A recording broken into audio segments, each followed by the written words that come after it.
Hello అండి, నేను మహాలక్ష్మి. బొంబాయి రవ్వతో అయితే స్వీట్ అయితే తయారు చేస్తానండి. కేక్ లాగా తయారు చేద్దామని అయితే చేస్తున్నాను. స్టవ్ వెలిగించుకొని కళాయి పెట్టుకోవాలండి. నెయ్యి పోసుకోవాలి. కప్పు బొంబాయి రవ్వ తీసుకున్నాను. నెయ్యిలో పోసేసుకోవాలి. బొంబాయి రవ్వని నెయ్యిలోనే దోరగా పెట్టుకోవాలి. రవ్వని ఇలాగా ఒక గిన్నెలోకి తీసేసుకోండి. రవ్వ ఏ కప్పుతో అయితే తీసుకున్నామో అదే కప్పుతో 1 కప్పు రవ్వ అయితే 2 కప్పులు పాలు తీసుకోవాలి. 2 కప్పులు పాలు తీసేసుకొని బొంబాయి రవ్వలో పోసేసుకోండి.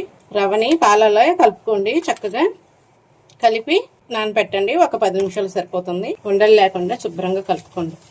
వేడి వేడి పాలు పోసాం కదా, రవ్వ కూడా కొంచెం ఉడుకుతుంది. కళాయి పెట్టుకొని కొంచెం నెయ్యి వేసుకొని ఏ కప్పుతో అయితే బొంబాయి రవ్వ తీసుకున్నామో అదే కప్పు పంచదార అయితే తీసుకుంటున్నా. పంచదార అంతా నేతిలో కరగాలండి. కప్పు పంచదార అయితే సరిపోతుంది కరెక్ట్గా స్వీట్కి. మంట మిడిల్లోనే పెట్టుకొని పంచదార కరిగేంత వరకు తిప్పుతూనే ఉండండి. పంచదార అంతా కరిగి ఇలా బెల్లం రంగులోకి వస్తే సరిపోతుందండి. పాలలో నానబెట్టుకున్న రవ్వని ఇందులో వేసేసేయాలి. ఈ విధంగా తిప్పుకుంటూ ఉండండి. టేస్ట్ కోసం యాలకులు దంచి వేసేసుకోవాలి. కొంచెం సాల్ట్, స్వీట్లో సాల్ట్ అయితే ఆ టేస్ట్ వేరే. వేసిన నెయ్యి రవ్వలో నుంచి బయటకు వచ్చేంత వరకు తిప్పుతూనే ఉండాలండి. అంచులమ్మటి నెయ్యి కనిపించాలి. నెయ్యి సపరేట్ అయిపోవాలి. అప్పుడు దాకా తిప్పుతూనే ఉండాలి. ఈ విధంగా దగ్గరగా వచ్చేసి నెయ్యి సపరేట్ అయిపోతే చూసారా కనిపిస్తుంది. ఈ విధంగా ఉంటే సరిపోతుందండి. ఇప్పుడు స్టవ్ ఆఫ్ చేసేసుకోవాలి. కేక్ బౌల్ ఉంటే తీసుకోండి, లేదా స్టీల్ అయినా పర్వాలేదు. నెయ్యిని ఇలాగా అంచులమ్మటే రాసేసుకోండి.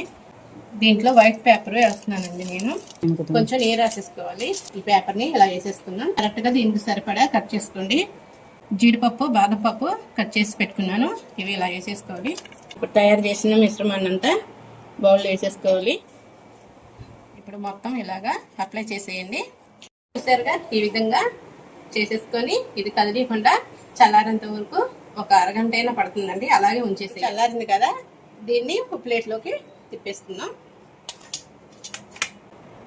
చక్కగా వచ్చేస్తుంది పైకి.